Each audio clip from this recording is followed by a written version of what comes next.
মেকলিগঞ্জ শাখার পক্ষ থেকে অত্যন্ত আনন্দের সঙ্গে জানাচ্ছি যে আমাদের দীর্ঘ আন্দোলনের ফলে রাজ্য সরকার তথা পরিবহন দপ্তর টোটো চালকদের রেজিস্ট্রেশন করার কথা ঘোষণা করেছে, কিন্তু রেজিস্ট্রেশন চার্জ ও তার নানা নিয়ম নীতি টোটো চালকদের উদ্বেগের সৃষ্টি করেছে।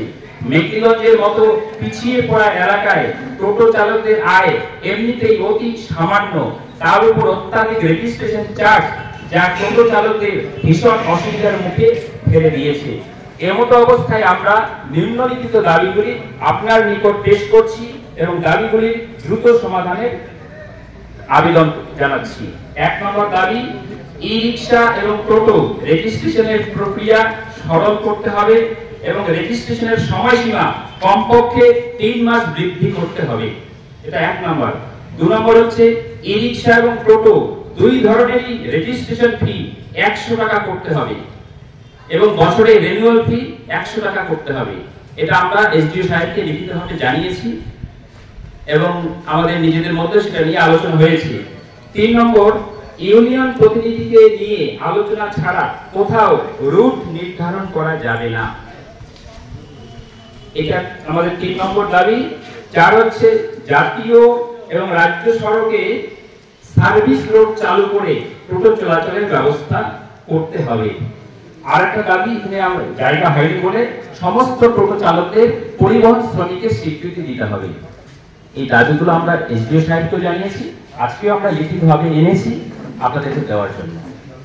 ঠিক আছে, আপনাদের একটা কপি আমাকে দেন, আমরা এসডিও সাহেবকে জানাবো এবং যেহেতু এসডিও সাহেবকে জানাচ্ছেন সেটা তো এসডিও স্যার পাঠিয়ে দিবে। আমাদের দিক থেকেও আমরা দেখতে চিন্তা ভাবনা করবো কি করা যায়। রেজিস্ট্রেশন চার্জ 100 টাকার মধ্যে করতে হবে। এটা ছাড়া কিন্তু আমরা টোটো চালকরা কেউ রেজিস্ট্রেশন করবো না। আমরা রেজিস্ট্রেশন করতে রাজি আছি, কিন্তু তার পরিমাণটা, টাকার পরিমাণটা কমাতে হবে। এটা আমাদের প্রধান দাবি। এবং আমরা যেটা জানতে পারছি যে এই যে 1740 টাকার কথা যেটা শুনতে পাচ্ছি, এটার মেয়াদ আমি জানতে চাচ্ছি আপনার কাছে, মানে এটা রেজিস্ট্রেশন নাকি এটা নাম্বার প্লেট, কোনটা?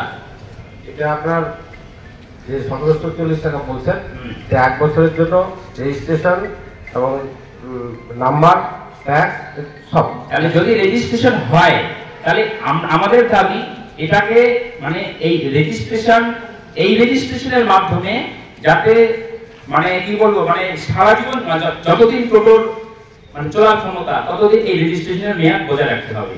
মানে 1 বছরে করলাম, পরে আবার করব, আবার 1 বছরের জন্য করে আবার করতে হবে, এরকম বারবার নয়। রেজিস্ট্রেশনটা একবারই হোক, একবারই করতে হবে।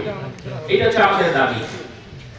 আমি একটু আপনার সাথে সংযোগ করছি, যেহেতু টোটো আর রিক্সা ডিফারেন্স আছে।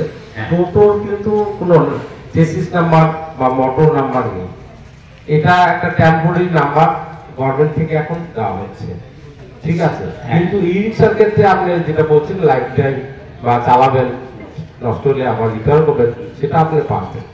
কিন্তু টোটোর ক্ষেত্রে যেহেতু এর কোনো ম্যানুফ্যাকচার কোম্পানি নেই, শোরুম নেই, এর চেসিস নাম্বার নেই, ইঞ্জিন নাম্বার, মোটর নাম্বার নেই, কিছু নেই। এটা একটা পাবলিক ভাবে তৈরি করা, তাই না? এটা একটা গাড়ি তৈরি করতে গেলে তার একটা ম্যানুফ্যাকচার ইউনিট থাকে, তার লাইসেন্স নিতে হয়, শোরুম থাকে, এইসব থাকে। কিন্তু একটা পাবলিক যে কোনো একটা গাড়ি বানিয়ে চলবে, সেটা তো সরকার মেনে নেবে না। এই নেই অবস্থাটাকে কাটানোর জন্য প্রশাসনের উদ্যোগ, সেটাই প্রশাসন আপনার প্রথমে এখন কিন্তু 3 নাম্বার দিচ্ছে আপনাকে। না, এবারে 3 নাম্বার ভবিষ্যতে গাড়ির সংখ্যাটা আর কেউ না বানাতে পারে, সেটাও একটা সময়ের জন্য স্থির করে দিয়েছে, যাতে এটা যদি লং টাইম থাকে তাহলে শোরুম থেকে আর গাড়ি কিনবে না, পাবলিক বানিয়ে 3 নাম্বার দিয়েছে। এটা নিয়ন্ত্রণ করতে হলে যেখানে মানে সংস্থার যে উৎপাদন হয়, যেখানে কারখানা, আপনারা সেখানে তো হস্তক্ষেপ করতে পারেন। এখন টোটো চালকরা তো কিনবেই, তাদের জীবিকার প্রয়োজনে কিনবেই। নাম্বার সিস্টেমটা হয়ে যাবে তখন কিন্তু আর কিনলেও চালাতে পারবে না, প্রশাসন তখন দেখবে এই ব্যাপারটা। তখন নাম্বার ছাড়া তো আপনি বাইক, 4 চাকা যে কোনো গাড়ি আপনি চালাতে পারছেন না, তখন কিন্তু ওইগুলো তখন আপনি কিনলেও চালাতে পারবেন না। তখন আপনাকে ধরে গাড়ি বাজেয়াপ্ত করা হবে, সিজ করা হবে। এখানে হচ্ছে যে মানে ই-রিকশা এবং টোটো আমরা এটাকে ভেদাভেদ চাইছি না, আমরা চাইছি সবটাকে এক ছাতার তলায় এনে সবার রেজিস্ট্রেশন মানে করার ব্যবস্থা করতে হবে। ই-রিকশা আলাদা, টোটো আলাদা, এরকম আমরা ভেদাভেদ নিজেদের মধ্যে চাইছি না, সবটাকে এক আইনের আওতায় আনতে হবে, একই চার্ট দিয়ে সবাইকে রেজিস্ট্রেশন করার ব্যবস্থা করতে হবে। ঠিক আছে, আপনি আপনার লিখিতটা আমাদের দেন, আমরা এর সাথে কথা বলবো, এর সাথে কথা বলবো। ঠিক আছে, আপনার কথা বলুন, কিন্তু এই দাবিগুলোর সমাধান না হলে এবং রেজিস্ট্রেশন চার্জ যেটা আমরা মিনিমাম 100 টাকা করে বলেছি, রেনিউয়াল ফি 100 টাকা করে করতে হবে, এটা না হলে কিন্তু টোটো চালকরা কেউ রেজিস্ট্রেশন করবে না। এইটা আগে আপনারা আলোচনা করুন, সমাধান করুন, তাহলে অবশ্যই 100% টোটো চালক রেজিস্ট্রেশন করবে। কিন্তু না, এই সমস্যাগুলো সমাধান না হলে কিন্তু কোনো টোটো চালক রেজিস্ট্রেশন করবে না। এবং ওই 1 বছরের জন্য টিম ক্রেড দিচ্ছেন, আবার পরে কি দেবেন জানি না, তো এরকম কেন? একবারে আপনি রেজিস্ট্রেশন আপনি যেটা বলছেন, আপনি যেভাবে ব্লেম করছেন, মনে হয় আরটিওর অফিসের মানে আরটিওই করছে, এটা গভর্নমেন্ট করছে। আপনি আপনার একটা দপ্তরকে ভাবছেন, আপনি দপ্তরের উপর চাকরি দিয়েছেন যে আমরা দিচ্ছি, এটা গভর্নমেন্ট দিচ্ছে, আমরা গভর্নমেন্ট হয়ে কাজ করছি। এবার আমার তাই না? আপনারা আমাদের কথাটাই গভর্নমেন্ট, হ্যাঁ, সেটা আপনি বলছেন, সেটা আমরা গভর্নমেন্টকে জানাবো, উপরে পাঠাবো, সেটা এখন গভর্নমেন্ট চিন্তা ভাবনা করবে কি করা যায়, তাই না? এবং আরেকটা কথা আমরা শুনতে পাচ্ছি, জানি না কি, ধরুন এই যে টেম্পোরারি নাম্বার প্লেট দিচ্ছে, এটা কত 1.5 বছর 2 বছর মানে নানান শোনা যাচ্ছে, এই 2 বছর পর এই টোটোগুলো এগুলো কি আর বাজারে চলতে দেবে না, রাস্তায় চলতে দেবে না? আমরা এই যে শুনতে পাচ্ছি, আপনার কাছে পরিষ্কার হওয়ার জন্য জানতে চাইছি। আপনি সঠিক শুনতে পেরেছেন। কেন গভর্নমেন্ট যদি হঠাৎ করে বন্ধ করে দেয়, তাহলে এই যে যারা গরিব লোক তাদের অবস্থা তো খারাপ হবে। গভর্নমেন্ট অনেকে সবার কথাই চিন্তা করেছে, যাদের টোটোটাও চলতে পারে, 2 বছরের মধ্যে যাতে একটা দাঁড়াতে পারে, তাই না?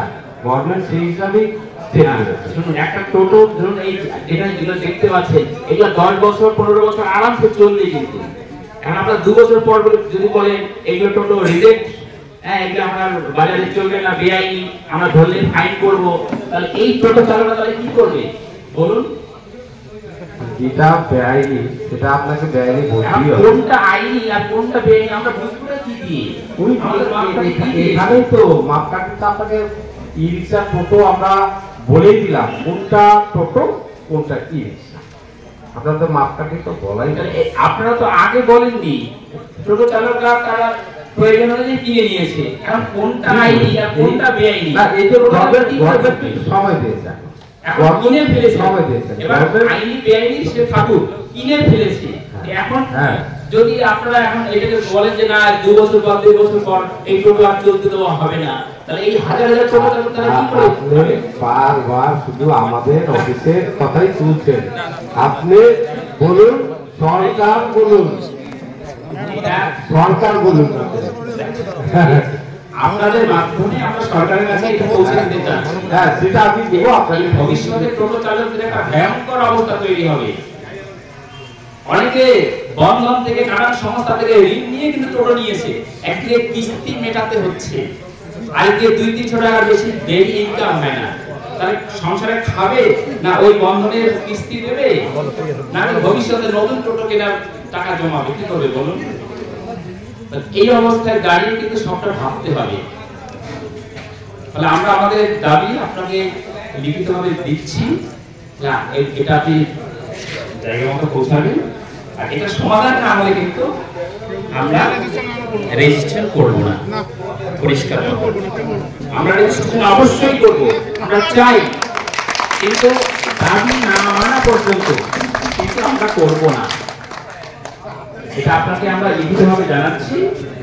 কি করবেন, আমাদের যত তাড়াতাড়ি উত্তর দিবেন তত তাড়াতাড়ি আমরা রেজিস্ট্রেশন করতে নামবো।